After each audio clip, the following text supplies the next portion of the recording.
Hello my dear students, welcome all of you to my YouTube channel Joyful God. I am Jyothi Ganesh. I hope all of you are doing good and I hope all of your preparations is on track. So we are continuing the discussion regarding budget. I know you might have seen my previous video, but you might have felt it a little bit longer. But friends, see, just glancing through the budget, just memorizing the facts or the programs is not going to help you neither in prelims nor in mains examination. It requires a detailed analysis. Just remembering, for example, Biopharma Shakti, just remembering the one scheme and what is the provision in the budget is not going to help you much. Prelims is not going to stop there, right? You should understand the behind reasons for that. You should dig a little bit deeper. For example, when you're understanding Biopharma Shakti, you should also know what is patent cliff, right? I have made honest efforts to dig deeply and understand the scenario and keywords in and around the budget programs in all my videos. Though you might feel it a little bit longer, but it is worth watching them, right? Don't miss it because it is going to save a lot of your time. And also, at the end of every budget video, I have put on 15 practice questions, which are very helpful for you to revise your budget understanding as well as make you exam ready. I hope all of you make the best use of those videos. So prior to this, I have made 3 videos. The first video was regarding primary data points, which is very, very important for both preliminary and mains examination, where I have analyzed all the important macroeconomic indicators as estimated by the budget. Secondly, in the second video, I have talked about the first pillar of the budget. As budget mentions, the first pillar is economic growth, accelerating the economic growth, where I have discussed various schemes like Biopharma Shakti, rare earth corridors, high-speed rails, dedicated freight corridor, etc., which are very, very important. Following that, in the second video, I talked about aspirations, fulfilling the aspirations of youth, where the budget focuses on creating more employment, especially in the service sector, especially in the tourism sector.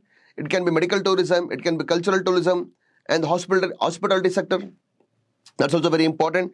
And in the current video, I focus on third pillar of the budget, that is inclusion. Inclusion under the vision of ensuring access to resources with Sabka Saath, Sabka Vikas motto, right? It talks about mandate for an inclusive Bharat and development, aligning the vision of Sabka Saath, Sabka Vikas with targeted interventions for economic and social resilience, right? See, these keywords play a very big role in making your economic answers more valuable, right? Make sure you grasp these keywords as well along with the discussion, right?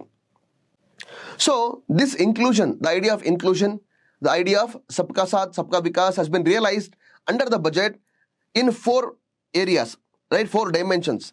The first dimension is agrarian prosperity, where it focuses on fisheries, animal husbandry, and high-value agriculture. Second aspect of inclusive empowerment talks about empowering women and empowering Divyangjan or specially abled. Third pillar talks about health resilience. That's about mental health infrastructure and trauma care. Trauma care means emergency care. And the fourth aspect is improving East Coast or Eastern states, that is Purvodaya states, as well as Northeastern region. So let us focus on which are these dedicated programs under these pillars. The first, when we talk about agrarian prosperity, the first aspect is focus on blue economy.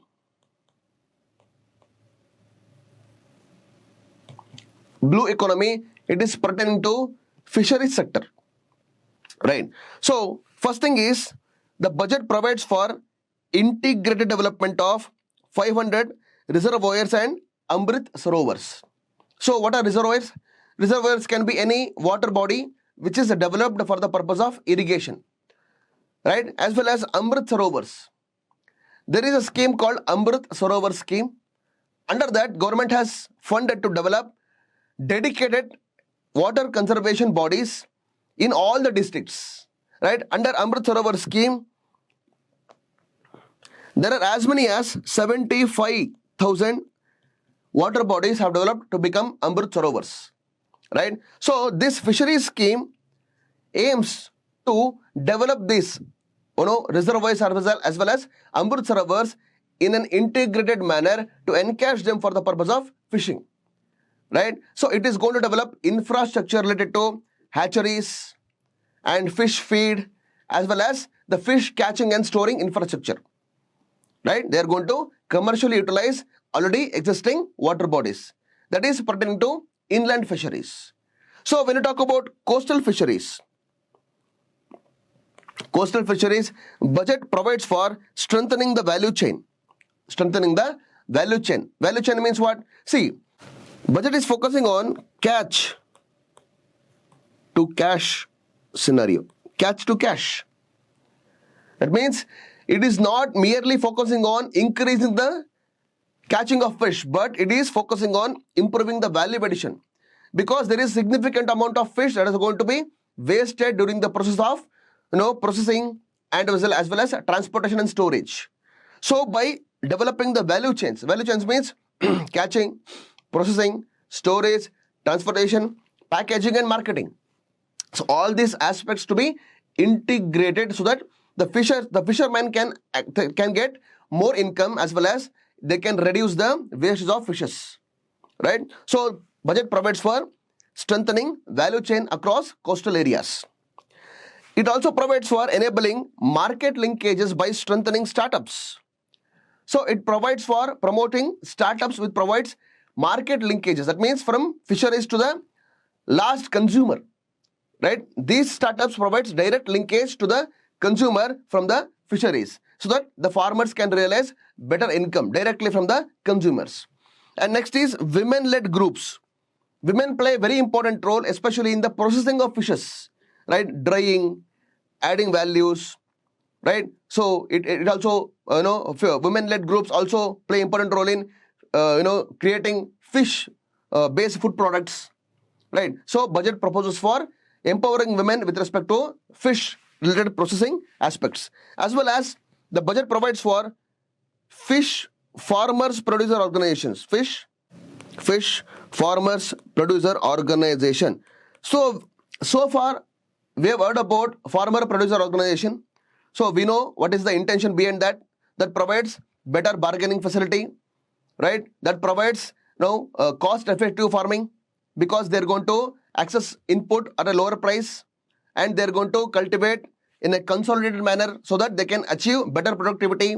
Once they get the products, they can sell it to the market with better bargaining power for a higher cost, right? So the budget provides for fisheries or fishermen, forest producer organizations. That is one more thing with respect to blue economy. Now moving on to animal husbandry. And second aspect is animal husbandry. So we have seen budget has given major prominence or major priority to the animal husbandry sector. That means we have seen in the Pillar 2 discussion where government is providing capital-linked subsidies to establish more and more veterinarian healthcare centers as well as training institutes and colleges. Because 16% of income, especially for small farmers, constitute from animal husbandry. That is why animal husbandry is very important sector, where it will help farmers to realize better income, as well as it will promote nutritional security, and as well as it has more potential for export, right? We can export value added animal husbandry produces, right? So this provision talks about animal husbandry modernizing the animal husbandry. How? By providing credit-linked subsidy program. Credit-linked subsidy program means what? If anybody who setting up a commercial setup or enterprise with respect to animal husbandry, for example, a poultry farm or a large-scale animal husbandry farm, right? So if he has to take a loan, some portion of the loan will be paid by the government, right? There are some terms and conditions, but in straightforward way, some portion of the loan will be paid. The money will be directly credited into the loan account of the farmer who has taken the loan from the bank. That's about credit-linked subsidy. So government is going to provide credit-linked subsidy for modernizing animal husbandry, right? It also helps in scaling up and modernizing livestock enterprises. Livestock enterprises, your cattle, right? Automatic milking machine will be there, and better facility for feeding the animals. As well as when we talk about poultry, better temperature regulated poultry farms. Likewise, to modernize technologically the livestock enterprises, the government is going to help. So thirdly, creating integrated value chains for livestock, dairy and poultry. So we are just selling raw chicken or raw milk. Instead of that, there can be integrated value chain, right? From farming, like from gathering the meat or gathering the wool or gathering the milk, to set off value addition processes, so that at the end we can have a better product which has more value in the market to realize better income. So these value-added chains will also help not only the farmers but also many youth to get employed in these food processing sectors, right? Also, one more important thing is, like the fisheries farmer producer organizations, the budget also provides for livestock farmer producer organizations. Livestock farmer producer organizations, right? To empower the farmers so that they can have better bargaining power. Right. We'll move on to high value agriculture. Indian agriculture is identified with subsistence farming, where farmers have to realize commercial opportunities in agriculture. So the budget provides for high value agriculture. In what terms? Especially in the coastal strategy, it provides for promoting coconut, cashew and cocoa, as well as sandalwood in the coastal areas, right? So what is that? You must know that India is the world's largest producer of coconut. Also, it employs more than 3 crore people, right? The budget provides for coconut promotion scheme to enhance the productivity. How? Majorly by replacing low productive trees from high productive samplings, along with other interventions. Next thing is cashew and cocoa. The government aims to transform Indian cashew and cocoa into premium global brands by 2030. We are not just focusing on Indian market, we are focusing on agriculture exploiting the global markets as well. So we are focusing on developing our cashew and cocoa to become global brands or premium brands by 2030. Right. So for that, the government is going to promote production as well as processing infrastructure. Next is sandalwood. The budget provides for partnership with state governments for focused cultivation and post-harvest processing. So sandalwood farming, it is becoming more and more popular, right? So you cannot just go and plant a sandalwood tree and sell it wherever you want. No, you need government's permission. You have to go through proper procedure, from buying the samplings, planting it and taking care of them and chopping it off and transporting and selling. Everything need to be authenticated, need to be done by taking proper permissions. That is very important. Next is, with respect to high value agriculture, for the hilly and the northeastern regions, budget focuses on agar trees in the northeastern region and almonds, walnuts, pine nuts in the Himalayan hilly areas, right? With respect to high value agriculture, budget talks about promoting agar trees in the northeastern region and nuts, especially walnut, pine nuts, as well as almonds in the hilly areas. What are agar trees? See, these agar wood are also called Aquilaria trees, right? They are specially found in the northeastern regions. The tree itself is not valuable, but if the trees are infested with fungus, some kind of fungus, in reaction to this fungus infestation, the tree produces certain resin, aromatic resin in the heartwood. The heartwood of the tree produces certain aromatic resin, right? So now this tree having this aromatic resin is more commercially valuable. So what farmers does? They chop these trees into small chips and they sell it in kgs. So as per the estimation, 1 kg of this aromatic infested aromatic resin wood costs nearly 1 lakh rupees. Why? This wood is used to extract an aromatic oil. It's called odd oil. Odd oil. Again, that is useful for all this, your scents and your cosmetics products, etc. So that's about agar tree. You may expect a question regarding agar tree easily. So the government proposes to promote agar tree cultivation and processing in the northeastern region.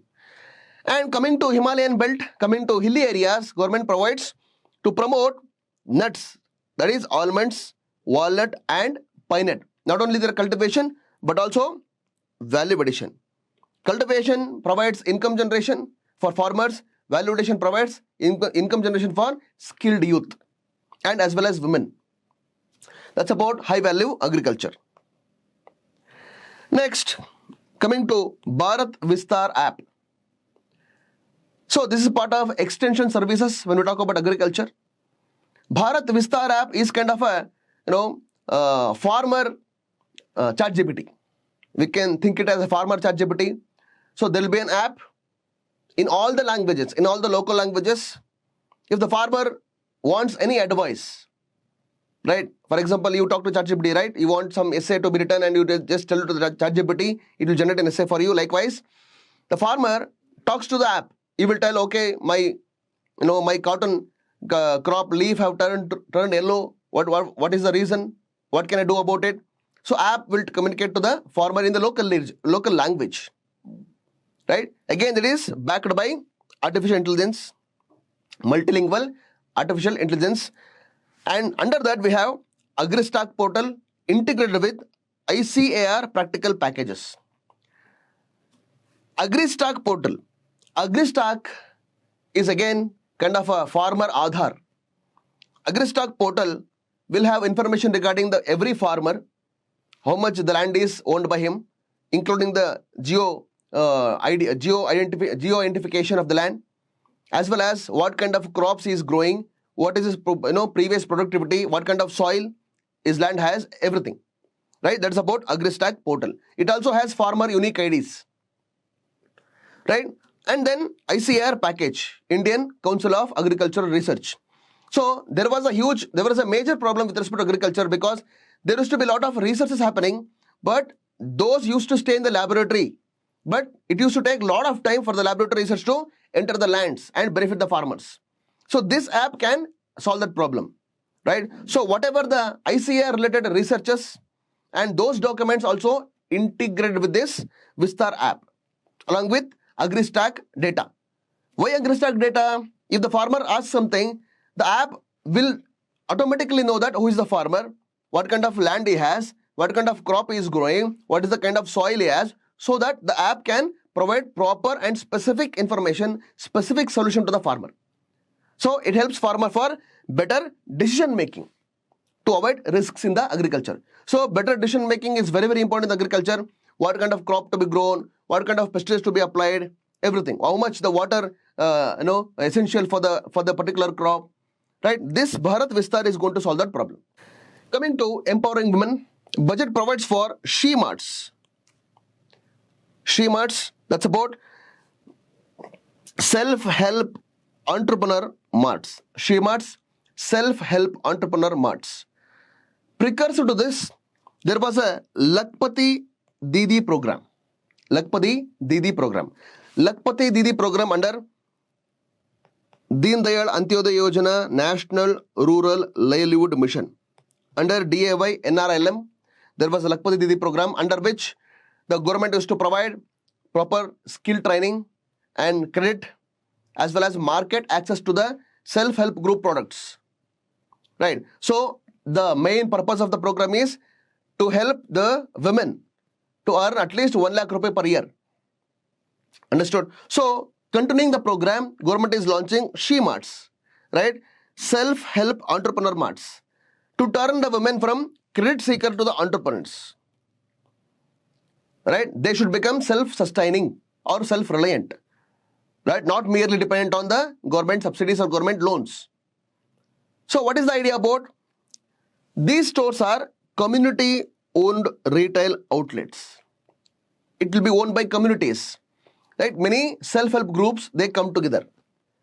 They will set up the retail stores because many self-help groups will be producing their own products, maybe food products, maybe apparels, right? They will bring together their own products, consolidate them, and they will set up retail marts. That will provide direct market linkage to the self-help group industries or self-help group enterprises, and it will also provide better choices to the consumers at an affordable price, right? How government is going to do it? By enhanced and innovative financing instruments. What kind of financing is not yet given in the budget? Government is bringing in innovative financial support so that the self-help groups can set up SHE-Marts, right? Objective: establishing women-led enterprises and sustainable livelihoods beyond credit dependence. Idea is to make them less dependent on the government credit and become more resilient and more independent on their own by becoming entrepreneurs. Next, we'll move on to inclusivity with respect to Divyangjan. The budget proposes for Divyangjan Kaushal Yojana. Divyangjan Kaushal Yojana, right? For providing them dignified livelihoods. So the idea behind is Divyangjan have to live a dignified life, but not to live a life under the mercy of someone else, right? So under this, the budget proposes 4 sectors, that is IT sector, training the Divyangjan with respect to programming or any other IT services related jobs, hospitality, that is management roles, AVGC sector, AVGC animation, visual effects, gaming and comic sector, as well as food and beverages, production of food, processing, serving. These kind of sectors, they are task oriented and process driven. That is more suitable for Divyangjans because these sectors will be having certain targeted goals, right? Certain technology to work with. It is well defined so that Divyangjan can adapt themselves to these processes. Again, it all depends on what are the strengths of Divyangjan, right? So whole idea behind this is to provide them, to ensure the Divyangjan dignity and make them employable. So that's about Divyangjan Kaushal Yojana. And then next is Divyang Sahara Yojana. Divyang Sahara Yojana. It is pertaining to access to assistive technology. Assistive means helping them. For example, by providing artificial limbs or a wheelchair, right? Artificial arms or ear aid or visual aid, etc. Right? Divyangjan Sahara Yojana. Under this, there are 2 proposals. One is production and innovation. Second is distribution. Right? The program aims for timely access to high quality devices, right, as a fundamental need of Divyangjan. The thing is, they are not disabled, but they require certain special assistance, right? So government focuses on production and innovation through Alimco, Artificial Limbs Manufacturing Corporation of India. It is 100% owned by Government of India. This company is responsible for manufacturing assistive devices. So government provides investment with respect to research and development as well as AI integration. Now AI is coming everywhere. Agriculture, industries, textile industries, everywhere AI is now becoming very prominent. Now the government is investing with respect to agriculture and AI integration for smarter assistive, especially smarter high quality assistive devices for Divyangjan. So that's how it is strengthening Alimco. That's about production and innovation. Next is distribution, right? First aspect is strengthening Pradhan Mantri Divyasha Kendras. Divyasha Kendras. Just like Pradhan Mantri Jan Aushadhi Kendras, government has set up Pradhan Mantri Divyasha Kendras in 2024. It is not current budget's proposal. There are already more than 100 Divyasha Kendras are working. The budget proposes to strengthening those kendras. What are they? They are distribution centers for assistive devices. Every Divyangjan kendras will have a counselor. So if any Divyangjan enters the store, there will be a doctor, right? He is technically abled. Okay, so he will understand your requirement. He will provide proper suggestions like what kind of assistive device you need, and they will take proper measurements and they will provide you the devices for an affordable price or for a subsidized price or even for free of cost depending on the eligibility. That's about Divyangjan Kendras. And also government under the budget has proposed a new initiative called Assistive Technology Marts, ATMs, Assistive Technology Marts. You can imagine them as supermarket. You just enter the mart. There will be a lot of devices are there. For example, if you go to any Apple showroom, you see the smartphone, you see the tablet phone, so you see the tablets, you see the laptops, and you try to operate them, try to understand how the look and feel is. Similarly, there are assistive technology marts, ATMs, where all these assistive technology devices have been installed. You can go experience them, understand them, and based on your usability, based on your necessity, you can buy them. Right? Assistive technology marts for seniors as well as Divyangjans. The budget has more focus on senior citizens. We also saw that under the care economy topic, government is training more care workforce to take care of geriatric health care. Right? Again, here now, government is proposing ATMs, assistive technology marts to help for senior citizens as well as Divyangjans to try, see and purchase the products. That's about Divyang Sahara Yojana. Next, coming to mental health, right? That's about National Care Grid, assisting mental health and emergency trauma. There are two aspects here, mental health and trauma care. Trauma care means providing immediate care, immediate treatment for emergency patients, especially accident patients. Or if someone is suffering with heart attack, they will need emergency treatment, right? First thing about mental health. As per the data, there are nearly 150 million of Indians are estimated of need for mental care. Nearly 15 crore of Indian population need mental care. And as per the data, nearly 15% of Indian adult population are suffering with diagnosable health issues. So health care is becoming very, very prominent. Along with geriatric care, health care is also becoming very prominent. So there is one NIMHANS hospital that is in Bangalore, National Institute of Mental Health and Neurosciences. NIMHANS, National Institute of Mental Health and Neurosciences. Right? That is located only in Bangalore. Now, budget proposes to establish NIMHANS 2 in northern India. It does not specify where exactly or which state of northern India, but it proposes for NIMHANS 2 in the northern India. As well as it proposes to strengthening mental health care centers, regional centers located in Tezpur of Assam, as well as Ranchi, that is in Jharkhand. It proposes strengthening regional healthcare centers in Tezpur as well as Ranchi of Jharkhand. Right.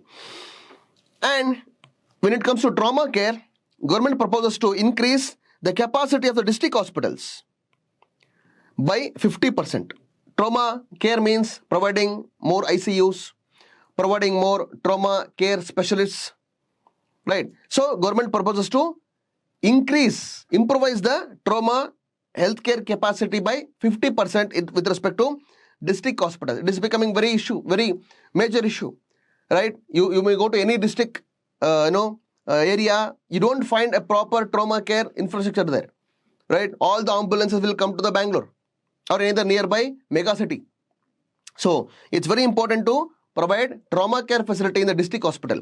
Especially it is important for non-communicable diseases, especially heart-related issues, right? When someone faces immediate cardiac arrest or heart attack, they should be rushed into the hospital. They should be provided proper trauma care, ventilator facilities, ICU facilities, right? Trauma care specialists as well. right? That is the proposal for the current budget. That's about mental health as well as trauma care. Next, as part of inclusivity, budget talks about improving Purvodaya states. Purvodaya states, which are they? West Bengal, Bihar, Jharkhand, Odisha, and AP. Remember, these are Purvodaya states. Purvodaya states are not northeastern states. Northeastern states are different, Purvodaya states are different. Understood? Now, government brings in proposal for industrial corridor, East Coast Industrial Corridor, East Coast Industrial Corridor, right? West Bengal, Odisha, Andhra Pradesh, East Coast Industrial Corridor, for providing access or transportation for the raw materials available in the eastern states as well as industries located in Kolkata, Andhra Pradesh region, as well as access to the port for them to import the raw materials as well as export the finished goods, right? East Coast Industrial Corridor, by keeping Durgapur of the West Bengal as a central node. By keeping Durgapur of the West Bengal as a central node, the government has proposed East Coast Industrial Corridor. Along with that, government proposed to create 5 new tourism destinations across 5 Purvodaya states. Again, Purvodaya states are West Bengal, Bihar, Jharkhand, Odisha, AP. Right? Government provides for creation of 5 new tourism destinations across 5 Purvodaya states. And lastly, government proposes 4,000 e-buses along with this industrial corridor for providing better connectivity. Government proposes 4,000 e-buses to improve regional connectivity. That's about accelerating eastern engine or accelerating eastern coast states or Purvodaya states. And lastly, with respect to inclusivity of the northeast region, the budget proposes for Buddhist circuits in the northeastern region. Development of Buddhist circuits in the northeastern region. Sikkim, Arunachal Pradesh, Assam, Manipur, Mizoram and Tripura. Remember the state names. They are very important for prelims. Prelims ask such kind of questions where there is a lot of no scope for confusion, right? There is no Nagaland here. There is no Nagaland here. As well as there is no Meghalaya here. There is no Nagaland, there is no Meghalaya, right? So, government proposes to strengthen or establish Buddhist circuits by rejuvenating the monasteries, by providing proper amenities to the pilgrims, and also by providing proper connectivity across these Buddhist circuits. So, there is already existing Buddhist circuit, right? Government proposes to connect this northeastern Buddhist circuit to the existing Buddhist circuit, which spans around UP and Bihar. You must know which are the important sites of existing Buddhist circuit as well, right? Also, it spans around Bihar, UP as well as Nepal. Which are those sites? You must remember. Prelims, there is a lot of scope in asking such questions, right? That's about improvising. And these Buddhist circuits are related to both Theravada and Mahayana Buddhism. Theravada and Mahayana Buddhism. So UPSC is very much fond of asking Buddhism related questions in prelims. Theravada Buddhism is a conservative Buddhism. Mahayana is later evolved Buddhism. In Theravada, some major differences to talk about. In Theravada, there is no idol worship. In Mahayana, idol worship is the center. Right? And in Mahayana, we see bodhisattvas. Who are bodhisattvas? Though they are eligible to get in nirvana, attain nirvana, they don't go for it. Rather, they will wait and help others to attain nirvana. Right? There are some major differences among Theravada and Mahayana, you must know. Because since the Buddhist circuit is in the news, there can be a question regarding what is Theravada and what is Mahayana Buddhism. Right? So, these are the programs under the budget for the aspect of inclusivity as a third pillar of the budget. I hope all of you are clear with these schemes and programs with respect to budget. So with this video, I have covered all the 3 pillars of budget. right? Don't forget, to solve the questions appended with this video with regard to the discussion that we had. And every budget video has practice questions at the end of the video. Please watch them, please understand them and try to solve them. If you don't know, come back to the video and solve once again. And if you need access to these PDFs, subscribe to the Telegram channel given in the comment section so that you will get access to the PDF and as well as improvise your understanding regarding the budget. Right. So far there are 4 videos. Kindly make your time and watch all of them with a lot of patience. Economics requires a lot of patience. Economics requires a lot of analytical ability. It requires a lot of data facts. Right? It requires a lot of memorization things also. Right? So again, I wish you all the best. And if there are any suggestions, if you want me to make videos regarding any topic, let me know. I'll be very much glad to assist you, especially with respect to economics related preparation for your UPSC. Thank you and wish you all the best.